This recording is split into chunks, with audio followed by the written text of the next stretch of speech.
Moi, tervetuloa katsomaan opetusvideo lukoista.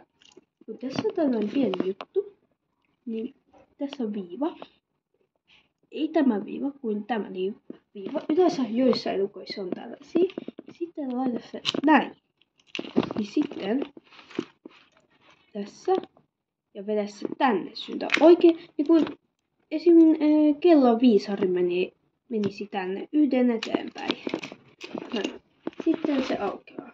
Sitten tässä ei tarvitse laittaa uudestaan lukkoa ja vetästä. Sä voit tehdä tätä. Näin. Näin.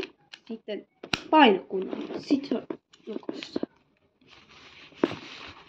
Mutta älä ikinä tarkista aina, että tämä avain ei jää tähän.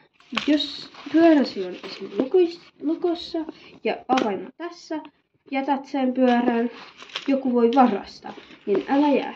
Mutta välillä voi tapahtua sillä, että lukko rikotaan, mutta nämä rautaiset lukot, esim. Tämä, niin ne on hankalampi rikkoa, niin nämä on justiinsa hyvät.